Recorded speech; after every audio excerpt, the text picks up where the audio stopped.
Yo les amis, j'espère que vous allez bien, j'espère que vous me voyez bien surtout, parce que la lumière commence à s'atténuer. Alors on continue la série sur la E34 bien évidemment. La dernière fois on avait déposé le démarreur, il est arrivé ici. Et donc aujourd'hui, qu'est-ce que nous faisons? Eh bien, ouverture du démarreur, on va constater que c'est bien la panne auquel je pensais, c'est-à-dire là... les charbons qui seraient dessoudés de la dernière réparation. On répare ça, on referme le tout et on le repose sur l'ABM. Et puis, avant tout ça, bien sûr, on procédera à son essai et puis on le reposera donc sur le véhicule et on tentera de démarrer tout ça. Voilà, alors, outillage nécessaire, vous allez voir, c'est pas bien compliqué. Vous avez besoin d'un cruciforme, d'un tournevis plat, d'une clé, soit à cliquet, soit à pipe, ce que vous voulez, ou à tube, mais c'est nécessaire pour démonter ce démarreur. Allez, sans plus attendre, on y va. Allez, on enfile les gants, et on y va. Alors, habituellement, je ne mets pas de gants, c'est vrai.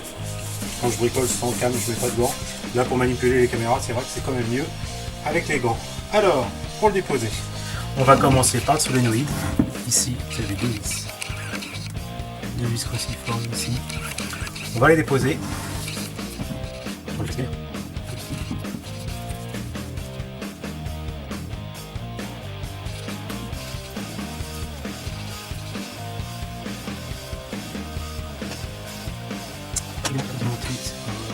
Hop. Très bien. Voilà. Ensuite.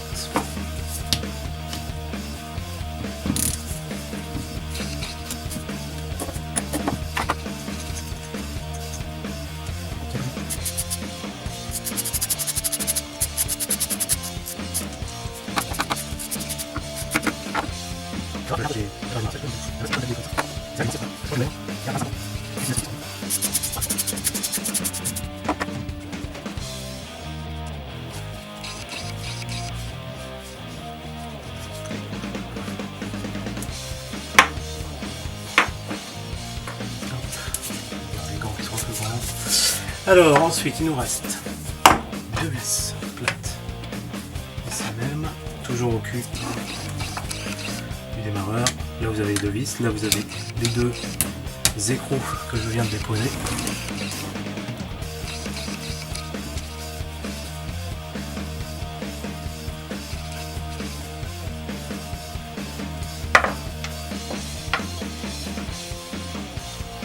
Et voilà. Alors.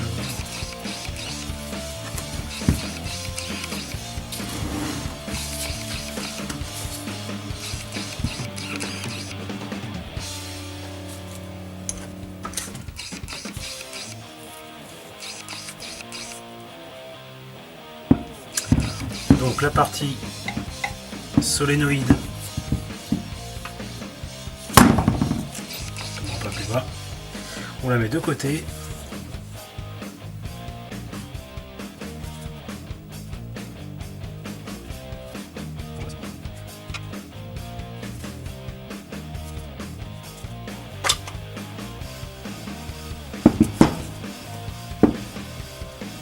Voilà, maintenant vous êtes sur le moteur en lui-même.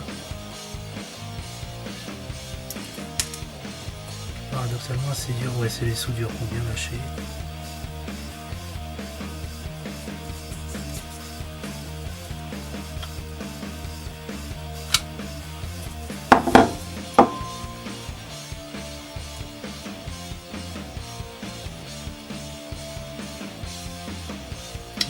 Vraiment bien lâché.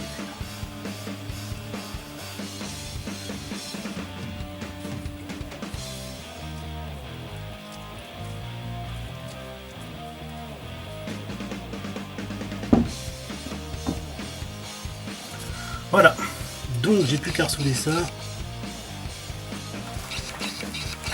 Bon, alors, vous voyez la panne, c'est relativement simple, c'est-à-dire que normalement, sur ce porte-balai là, sur Magneti Marelli, vous avez les charbons négatifs, non là, et les charbons positifs qui arrivent du solénoïde ici, qui sont soudés ici. Là, sachant que c'est le branchement sur le solénoïde. Vous voyez, enfin vous voyez pas, mais en tout cas on vient souder ici. Donc là, il faut que je renettoie tout, parce qu'il faut que je fasse une soudure propre ce coup-ci à l'arc. Je vais pas refaire à l'étain, il faut que je vire l'étain. Je sais pas encore comment je vais faire sans tout cramer. Je peux pas couper ça. Ça c'est un point mal foutu des démarreurs Magneti Marellis chez Bosch. C'était quand même plus... Je vais pas dire c'était mieux, les deux font leur fonction, mais quand les charbons sont au bout de leur vie, on est obligé de couper. C'est quand même embêtant. Donc, on va remettre le rotor sur le stator. Non, pas dans ce sens-là. Comme ça, j'ai pas mis l'autre gant. Alors attendez, je mets l'autre gant. Ça y est, j'ai déjà les mains noires. Le porte-balai, au pire, vous pouvez le retirer. Hein. Je pourrais parfaitement retirer le porte-balai là. D'ailleurs, c'est peut-être même ce que je vais faire. Je vais peut-être même enlever les balais directement, souder, puis les reposer. Alors.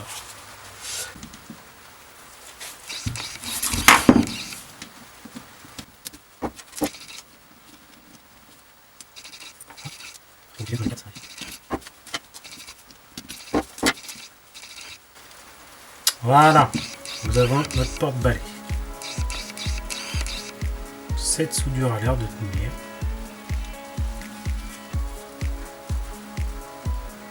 Je sais pas si je mettrai un point ou pas.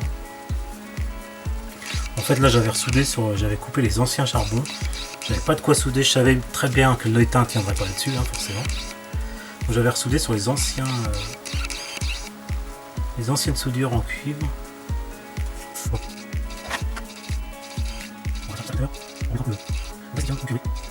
Et on met ça pour l'instant de côté. Donc, l'idée.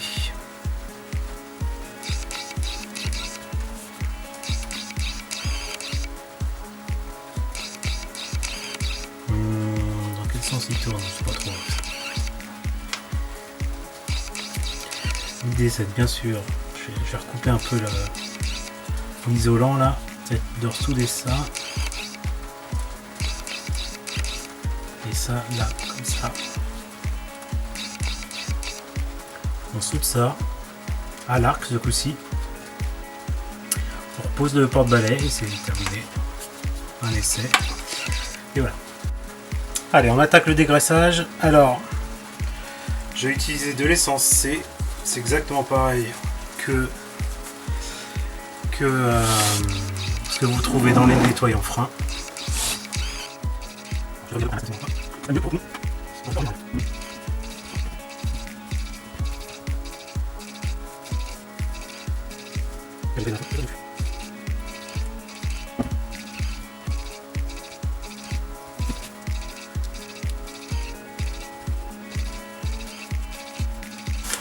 Voilà, c'est pas un gros nettoyage non plus, c'est juste un dégraissage. Maintenant, on attaque le vif du sujet.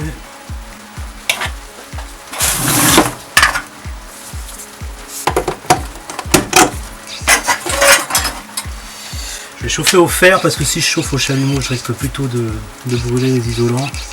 J'ai pas envie d'endommager le démarreur. Alors, on va voir si le solénoïde est toujours bien graissé.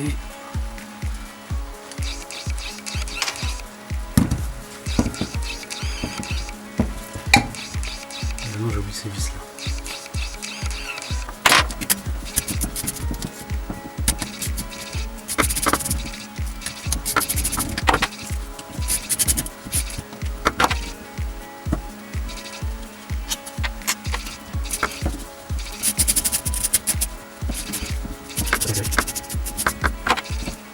D'accord.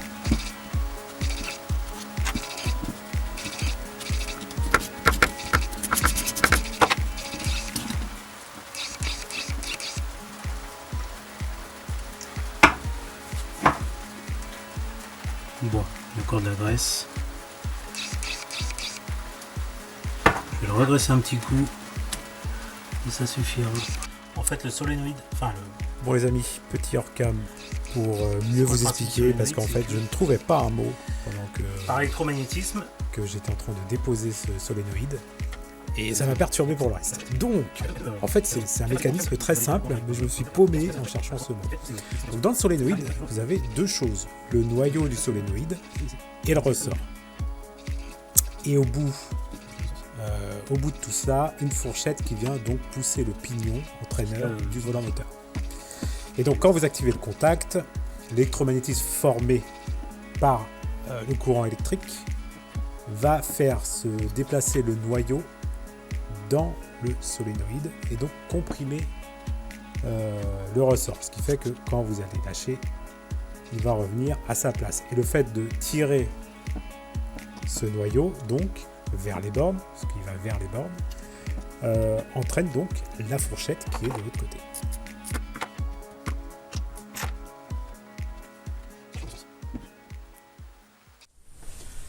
Bon les furieux, là vous allez sans doute avoir un trou, et c'est normal, parce que j'avais commencé il y a 2 semaines, et il a fallu que j'arrête pour différentes raisons, il a fallu que je répare d'autres choses entre temps que je n'ai pas filmé. Donc là je rattaque le démarreur. Surtout entre temps, ce qui m'est arrivé c'est que j'ai donc essayé de le ressouder avec à l'arc au fil fourré. Seulement, très franchement, pour ceux qui ont déjà essayé de souder du cuivre, c'est déjà une galère parce que normalement il faut le chauffer. Donc déjà d'une, c'est du cuivre. Deux, une partie c'est du fixe, donc c'est du solide. Enfin c'est ce qui est sur l'inducteur. Donc c'est une barre de cuivre. Seulement le support, le fil des charbons, c'est du cuivre et c'est du fil souple. Et là, j'avais jamais essayé, eh bien c'est impossible de souder à l'arc du fil souple, même en le torsionnant un maximum et tout, c'est impossible, ça ne tient pas. Donc, un retour à la soudure à l'étain. Je suis pas très satisfait de la réparation, très franchement, mais en l'état avec ce que j'ai pas d'autre solution. Donc je pense que à terme le plus simple ça va être de changer l'inducteur tout simplement. On reprendra avec des balais neufs. C'est un peu con que ce soit ce système de fixation. Le mieux ça va être de changer l'inducteur parce que le système de fixation est un peu con, c'est-à-dire que c'est soudé et en fait c'est un montage définitif chez BM, enfin pas BM directement, c'est du Magneti Marelli. Et donc franchement, vous pouvez le constater par vous-même, c'est qu'une fois que les charbons sont usés, théoriquement, vous jetez l'ensemble et vous en rachetez un. Alors qu'un démarreur, c'est quand même très facilement réparable. Le porte-balai, vous voyez, ça change. Donc voilà, c'est un peu dommage qu'ils aient mis ce système de fixation là. Donc comme je le disais, je vais reprendre un peu parce que j'avais oublié d'allumer la cam sur l'établi. Donc j'ai dû arrêter 2 semaines l'histoire du démarreur parce que j'ai eu d'autres choses à faire. Et je disais, c'est impossible de souder à l'arc du fil souple sur un support en dur, on va dire. Donc là j'ai dû repartir sur de la soudure étain. Je suis pas très content, mais ça tiendra le temps que ça tiendra. Et puis le jour où ça relâche, si possible à la maison, ce serait mieux. Le jour où ça relâche, ce coup-ci, je changerai tout. Ce sera plus simple. Allez, maintenant, on passe au réassemblage de tout. Et ensuite, ce sera le montage. Si le temps me le permet, parce qu'on est en préavis de tempête. Donc, c'est pas gagné.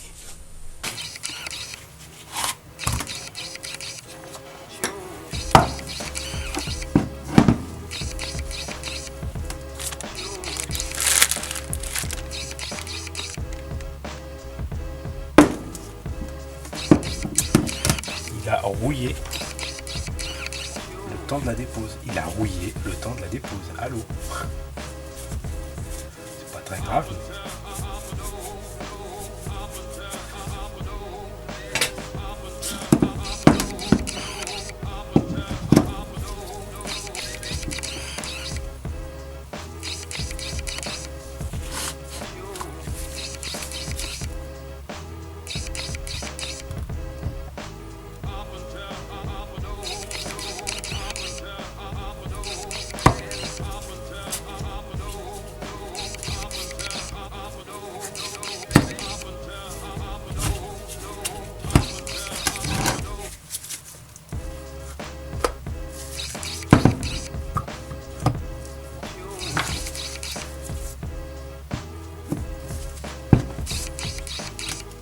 Donc là, sur l'inducteur, vous risquez pas de vous bourrer de sens. De toute façon, il faut que l'Écosse qui alimente l'inducteur, et donc le positif, puisque c'est bien le positif qui arrive au borne, le négatif étant la masse, donc directement sur le moteur, sur le bloc motopropulsion.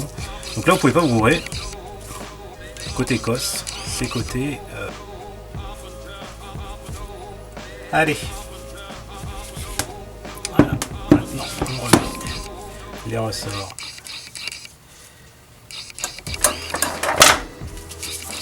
Et les maintient.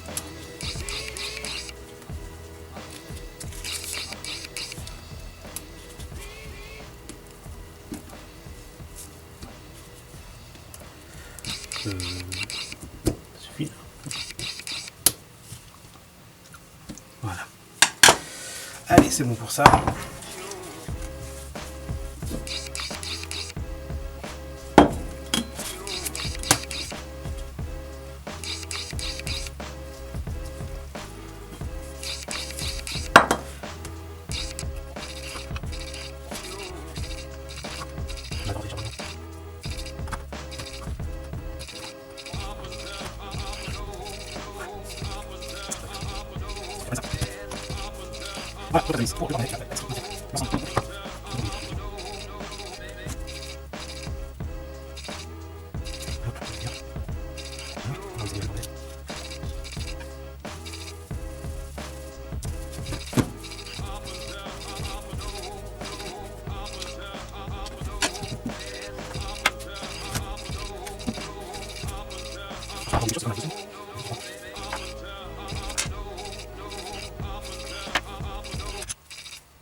Alors.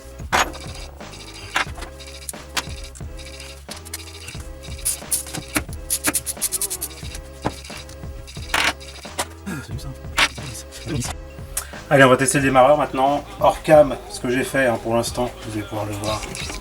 C'est simplement une batterie, les câbles de démarrage. Le plus au plus forcément, le moins à la masse, donc à la carcasse. Et ensuite un petit fil, donc faites pas comme moi si vous pouvez éviter. Mais un petit fil qui va venir simuler le Neumann et donc venir mettre un courant positif sur cette borne. Puisque là on rappelle que c'est l'alternateur.